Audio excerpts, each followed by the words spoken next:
Yes, my business family, as the hot, it don't happen. No, Peter Obi don't finally come outside. Don't talk a vision for Nigeria. He don't talk all what he want do. He don't talk all. And because he talk what he want do for our entertainment industry. Yes, my business family, as the hot. Just they like this video so that Facebook will recommend this video, give everybody so that they go see that this man are 100 materials, presidential material. Please, as they hit the like button, they share and see the comment opinions in the comment section. When I watch them. Mr. Peter Obi, thank you so much for joining me on the program.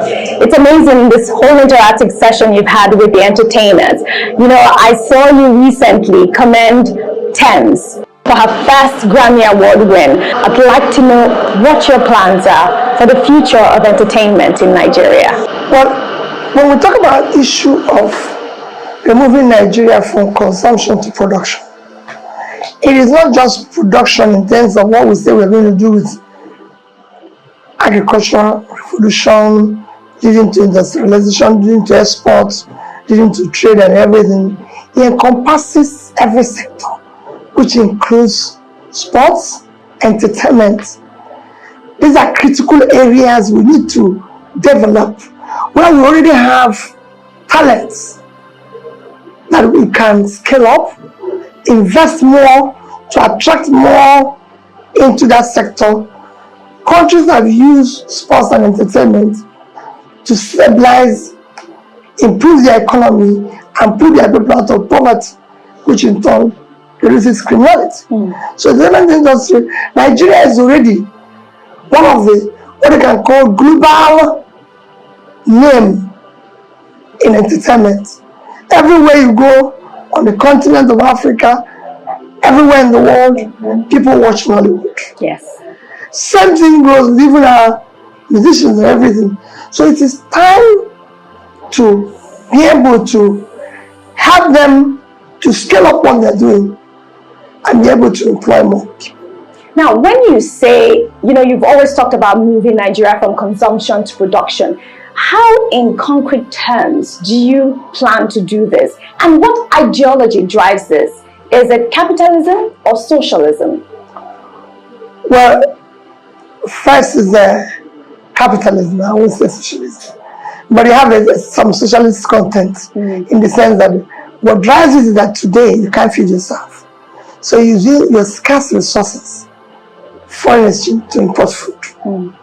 When you have vast uncultivated land, you have vast youth unemployment, which if you invest in agricultural revolution, you will be able to employ more people. Because agriculture is today the greatest contributor to your GDP and the greatest employer of labor. But it's not even doing enough. You need to increase that space because your GDP, your productive activity today is low. So you need to increase that. To increase it, you need to invest in that which is giving you more. And that produce, in order to be able to deal with the entire value chain, moves it to industrialization. Because the raw material for your industry is now being produced. Use the industry, and that leads to, again, today your industries are contributing less than 10% of your GDP, and it's low. So by the time you move your industry to contribute twice what they contribute today, they create jobs, and that will lead to export. And when it leads to export, you earn more foreign exchange, which will stabilize your currency. So you could see, with agriculture, you feed yourself, you bring down the food inflation, which is the biggest thing. You have feedstock for your industries, you have exports, which will drive export. In the end of the day, that's production I'm talking about. And people in the entertainment industry will do the same thing if we invest in them. They have a lot to do with the entertainment that will be exported in an organized manner. Again, you earn foreign exchange from there. Same thing goes with your sports. Imagine so many people participating in sports everywhere, and earning dollars. It's a win-win. So you have at various times expressed optimism about winning the forthcoming election. One thing I got from that interactive session that we had was the fact that you said that don't think about voting for Peter Obi, think about voting for yourself. Where does this optimism come from? Well, because I believe that this election is an existential election that calls for a generational change. Yeah. I've said it before, for the first time, there is in Nigeria an opportunity for an election where a party participating in the election is presenting people with character, people with competence, capability, compassion, the physical and mental energy to do the job. For the first time, have a combination of party chairman, presidential candidates, vice presidential candidates, being people that were born after the independence. We must have a generational change. We must build a new Nigeria. That's what I'm committed about. A Nigeria where Nigerians will not say, I'm from East, West, North, or South. Where they will not say they are Muslims or Christians, but they are Nigerians and they're happy.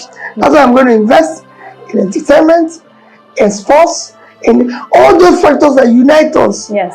They make it productive, where people start learning to match up the opportunity.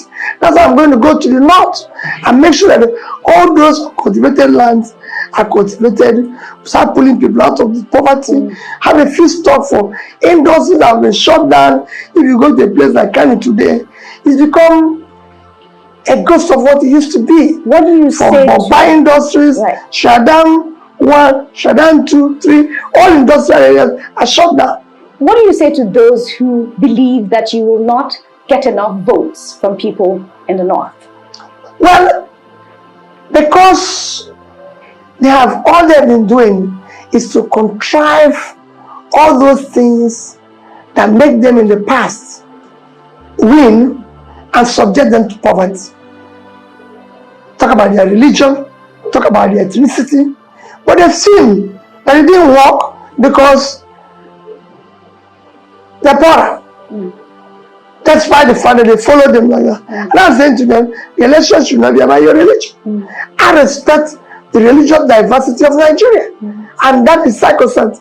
I respect every religion. And I believe that Christians, Muslims should live peacefully. And I must maintain that. I must make sure that each other's religion is respected and everything.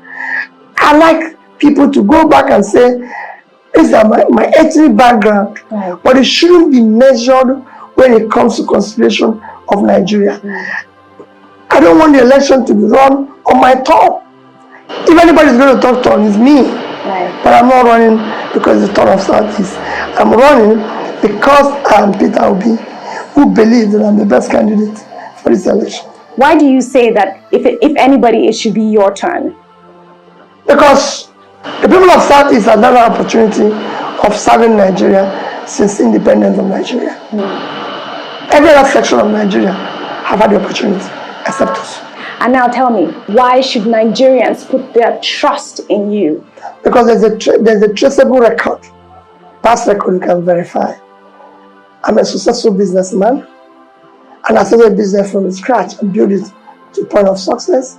I've been a successful person in the corporate world, and I've been in government. In fact, nobody had my combination in this race.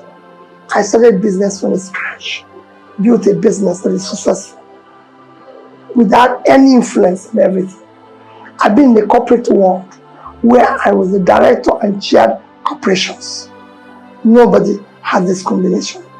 In terms of education, I've been to good schools. I might not have the best of degrees, like people can claim anything they claim, but I've been to the best schools in the world. I've had trainings from Oxford, Cambridge, Harvard, Kellogg, IMD, London School of Economics, name them. Going through these schools, even if it's just for 1 week, 2 weeks, makes all the difference. In Seattle, in France, where haven't I been? I've been everywhere, and they are documented. So I've been to trainings, so I understand what it means. And I've been able, in terms of governance, I have governed the state for 8 years, and I can say that that state, I know where it was when I started and where I left it. And I've been able to show that the only measure of development Millennium Development Goals, or HDI, which is education, health, and pulling people out of poverty, and it's very well. And above all, their money was not missing. You know, whatever you can accuse me of, I left $150 million and over 30 billion naira and invested about the same amount. Nobody, I wasn't under any obligation. Nobody put a gun. There was no requirement. There was no need. Nobody put a gun on my head. And this is why, at times when this happens in this country and people argue, I get worried. I did that without any condition. What I believe is the right thing to do. Absolutely. I spoke with one of the entertainers, Peter Okoye. He said, Mr. Peter Obi, if you do not deliver everything that you have promised, we would fire you. I think so. It should be so. I believe that it's time for Nigerians to get up and say, we voted you because you promised A, B, C, D, F. And you're not doing that. But remember what I said. Whatever I promise is not going to be delivered overnight. I might not have 100% result, but I'm going to put 100% effort. Because people can't entrust their faith in you and you let them down. Because by letting them down, you're letting God down. Power is by grace of God. Fantastic. You must not abuse grace of God. Fantastic. Mr. Peter Obi, I want to thank you very much for granting this interview. Thank you. I wish you the best of luck. Thank you. Thank you. Thank you.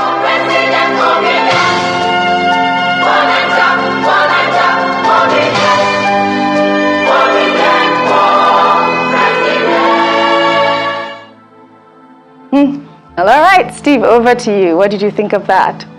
I thought that was brilliant. I thought that you made good use of the short time Yes, very short. with the presidential candidate. But I think I'll comment more on the import of the meeting that he had with the entertainment industry.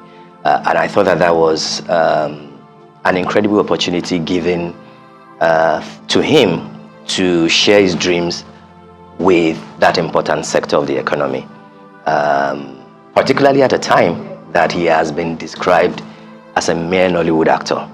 So that was a Nollywood actor speaking with his colleagues in a language I believe that they understood, which is a good thing to do. You will have seen that since the campaign started, practically all the leading candidates have been moving about with entertainers and celebrities, left, right, and center. APC's candidate, Asiwaju Bola Ahmed Tinubu, I think was it yesterday, in Kebbi, said something about Arugungu, that he will return it.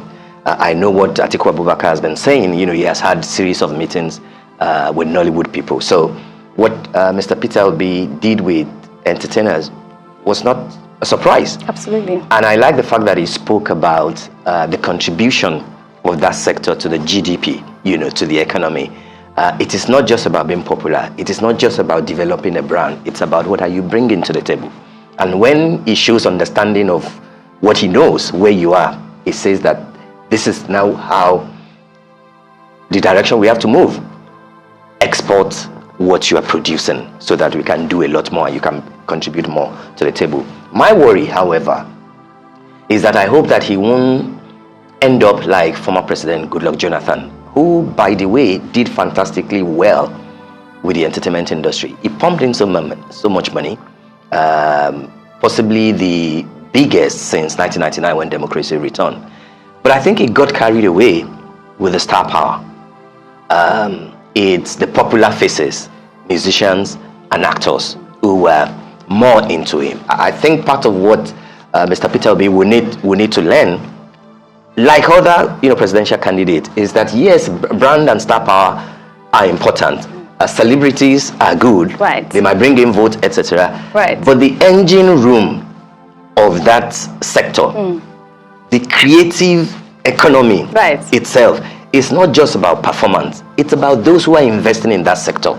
It's about the hoteliers. It's about the restaurateurs. It's about the people who are organizing festivals. It's about people who are making things happen. He would need to focus more beyond individuals, beyond associations who can shout the loudest.